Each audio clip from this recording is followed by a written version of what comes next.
Perkenalkan, nama saya Putu Sawarita Putra sebagai Kepala Bagian Mutu Layanan Kepesertaan BPJS Kesehatan Cabang Miring. Izinkan kami sharing terkait program CKN yang dikelola oleh BPJS Kesehatan. Terkait pelayanan kesehatan, Bapak Ibu, dalam program CKN ada dua jenis fasilitas kesehatan. Yang pertama adalah fasilitas kesehatan tingkat pertama atau FKTP dan fasilitas kesehatan rujukan tingkat lanjutan atau FKRTL. Jadi FKTP ini memberikan layanan non spesialistik dan FKRTL Bapak Ibu kan bertemu dengan dokter spesialis yang akan memberikan layanan spesialistik dan atau layanan subspesialistik. Apa saja yang masuk dalam jenis FKTP? Itu ada puskesmas, dokter praktek keluarga atau dokter umum, dokter gigi, klinik Pratama, dan rumah sakit tipe D Pratama. Jadi kalau Bapak Ibu terdaftar di puskesmas, klinik Pratama, atau rumah sakit kelas tipe D, maka pelayanan giginya ada di puskesmas, klinik, atau rumah sakit tipe D tersebut. Tetapi jika Ibu memilih vaskes tingkat pertamanya di dokter umum, maka untuk pelayanan giginya Bapak Ibu wajib memilih dokter gigi sebagai pasangannya. Kemudian untuk pelayanan di rumah sakit, itu dari klinik utama, rumah sakit umum, rumah sakit khusus, maupun terana penunjang, ada optik dan apotek. Jadi untuk datang ke FKRTL atau fasilitas rujukan, itu wajib membawa rujukan dari fasilitas kesehatan tingkat pertama. Kecuali dalam emergensi atau gawat darurat, peserta JKN itu bisa langsung datang ke rumah sakit atau ke FKRTL. Kemudian Bapak Ibu, dalam program CKN itu mengenal adanya sistem rujukan. Sistem rujukan itu merupakan sistem pelayanan kesehatan yang mengatur pelimpahan tugas dan tanggung jawab pelayanan kesehatan baik secara vertikal maupun secara horizontal. Jadi jika peserta JKN sakit, pertama kali wajib datang ke Vaskes 31. Jika tidak bisa diobati di sini, maka baru akan dirujuk ke rumah sakit yang tipenya ke rumah sakit tingkat 2. Jika tidak bisa ditangani di sini, baru akan dirujuk ke rumah sakit yang tipenya lebih tinggi atau rumah sakit tipe 3. Berikut Bapak Ibu izin kami sampaikan terkait alur pelayanan dalam program JKN. Jadi jika peserta JKN sakit, pertama kali datang ke FKTP atau Fasilitas Kesehatan Tingkat Pertama, baik itu puskesmas, klinik maupun dokter keluarga di mana peserta terdaftar. Maka peserta cukup berobat di sini. Jika peserta bisa berobat di sini dan sembuh, peserta bisa pulang. Tetapi jika dokter sudah mendiagnosa perlu dirujuk, maka akan diberikan rujukan sesuai dengan indikasi medis ke rumah sakit yang bekerja sama dengan BPJS Kesehatan sesuai dengan poli spesialis yang dituju. Jadi peserta tidak bisa datang ke rumah sakit ke FKTP hanya untuk meminta rujukan, karena rujukan diberikan sesuai dengan indikasi medis, bukan atas permintaan dari peserta. Kecuali dalam keadaan emergensi atau gawat darurat, peserta bisa langsung datang ke UGD rumah sakit. Apa saja yang masuk dalam kategori gawat darurat, Bapak Ibu?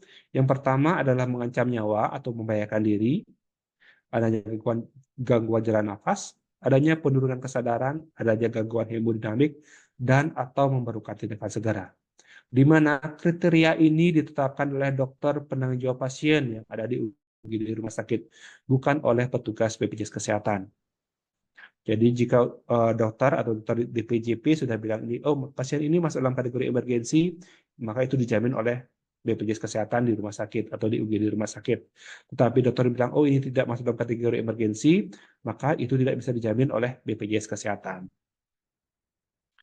Kemudian Bapak Ibu, hal-hal yang penting yang perlu Bapak Ibu ketahui dalam program CKN adalah yang pertama, NIK atau KTP, KIS atau KIS digital, urayan aplikasi mobile CKN, kemudian kartu Indonesia Sehat yang fisik ataupun kartu Askes ataupun kartu CKN BPJS Kesehatan, semuanya masih bisa digunakan untuk berobat di fasilitas kesehatan. Yang penting status kepesertaan saat berobat itu adalah aktif. Apakah tanggungan perusahaan itu kartunya bisa nonaktif? Itu bisa Bapak Ibu. Kenapa bisa nonaktif untuk tanggungan perusahaan? Jika pemberi kerja terlambat membayar iurannya setiap bulannya, atau membayar iuran menunggak, atau yang kedua, pekerja sudah diberhentikan oleh perusahaan, maka mengakibatkan status kepesertaan itu nonaktif. Kemudian poin yang kedua, saat berobat, pasien diberikan waktu selama 3 kali 24 jam untuk dapat menentukan identitas kepesertaan dalam posisi aktif untuk bisa dijamin dalam program JKN. Jadi dalam berobat, jika kartunya non-aktif atau lupa membuat identitas peserta, diberikan waktu 3 kali 24 jam. Kemudian kepesertaan JKN harus dipastikan di awal pelayanan kesehatan dan tidak bisa penjaminan dirubah di tengah atau di akhir. Sehingga apabila di awal telah menandatangani sebagai pasien umum, maka tidak bisa dijamin menjadi peserta mekanisme program JKN. Makanya penting Bapak Ibu jika ada kerabat atau saudara yang rawat inap membutuhkan pelayanan kesehatan, jika memang mau dijamin oleh BPJS Kesehatan, sampaikan di awal bahwa dijamin oleh BPJS Kesehatan. Jangan di awal bilang sebagai pasien umum, tetapi di tengah-tengah atau di akhir mau pulang ke rumah sakit, keluar dari rumah sakit baru bilang dijamin oleh BPJS Kesehatan. Karena itu tidak bisa dijamin, karena penjaminan harus dipastikan di awal saat masuk rumah sakit. Tidak bisa berubah di tengah ataupun di akhir. Kemudian yang terakhir Bapak Ibu, bagaimana jika peserta sakit di luar domisili atau tempat tinggal? Di luar domisili ini dilihat ada di luar kabupaten kota, peserta di Vaskes tingkat pertamanya terdaftar. Jika peserta sakit di luar FKTP domisili terdaftar atau di luar kabupaten kota yang terdaftar, maka peserta bisa mengunjungi atau berobat 3 kali dalam 1 bulan di FKTP yang sama di domisili saat itu. Misalnya peserta JKN Vaskesnya ada di Momere, kemudian ada kegiatan misalnya di Jakarta, tiba-tiba sakit tetapi tidak masuk kategori emergensi, misalnya cuma pusing atau panas, demam, kemudian batuk pilek, itu peserta bisa langsung datang ke puskesmas yang ada yang ada di Jakarta. Itu bisa dari maksimal 3 kali kunjungan di FKTP yang sama. Kecuali dalam keadaan gawat darurat, peserta bisa langsung datang ke rumah sakit manapun yang baik yang sudah bekerja sama maupun yang belum bekerja sama dengan BPJS Kesehatan. Jika peserta datang ke rumah sakit yang belum bekerja sama dengan BPJS Kesehatan, maka saat keadaan gawat darurat, maka akan dilayani di rumah sakit itu terlebih dahulu. Jika keadaan gawat daruratnya sudah stabil, maka peserta akan dirujuk ke rumah sakit yang bekerja sama dengan BPJS Kesehatan. Dan yang paling penting Bapak Ibu, manfaatkanlah NIK atau nomor induk kependudukan sebagai identitas peserta JKN. Kemudian, jika kelas perawatan penuh, jika Bapak Ibu sebagai peserta PPU, kelas perawatannya penuh, Bapak Ibu bisa naik kelas. Tetapi jika ingin naik kelas dari awal, maka selisih biaya itu ditanggung oleh peserta. BPJS Kesehatan hanya menjamin sesuai dengan hak kelas peserta. Akan tetapi jika dari awal pihak rumah sakit bilang kamarnya penuh, kemudian Bapak Ibu tidak berkenan naik kelas, maka Bapak Ibu akan dititipkan di satu tingkat lebih tinggi atau satu tingkat lebih bawah dari hak kelasnya.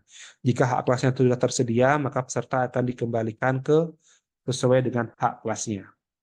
Dikecualikan bagi peserta PBI, PBPU Pemda, ataupun peserta mandiri dengan hak kelas 3, itu saat rawat inap tidak diperkenankan untuk naik kelas. Kemudian terkait alur pelayanan pada saat kecelakaan lalu lintas. Pada saat kecelakaan lalu lintas, jika dia peserta JKN, maka wajib datang pertama kali ke rumah sakit maupun ke fasilitas kesehatan. Dan keluarga atau kerabat wajib melaporkan ke kepolisian untuk mendapatkan surat lapor polisi. Atas surat lapor polisi ini, maka akan disampaikan ke Jasara Harja. Jasara Harja akan melakukan verifikasi. Jika bisa dijamin atau kasus kecelakaan ganda, maka akan keluar surat jaminan sejumlah 20 juta rupiah. Jika biayanya lebih dari 20 juta, baru bisa dijamin oleh BPJS Kesehatan atau BPJS Ketenagakerjaan. BPJS Ketenagakerjaan jika menjamin jika kasusnya itu pada saat kategori kecelakaan kerja. Yang tadi saya sebutkan, dari rumah ke tempat kerja, dan dari tempat kerja pulang ke rumah. Jika terjadi kecelakaan lalu lintas, maka dijamin oleh penjamin keduanya adalah BPJS Ketenagakerjaan. Tetapi di luar itu, penjamin keduanya adalah BPJS Kesehatan. Jika kecelakaan tunggal, maka Jasara Harja akan mengeluarkan surat tidak dijamin, maka baru bisa dijamin oleh BPJS Kesehatan atau BPJS Ketenagakerjaan. Maka pentingnya lah pengurusan surat lapor polisi ini. Jika peserta tidak mengurus surat lapor polisi, maka tidak bisa dijamin oleh Jasara Harja, BPJS Kesehatan, ataupun BPJS Ketenagakerjaan. Baik, sekian Bapak Ibu yang dapat disampaikan terkait informasi program JKN.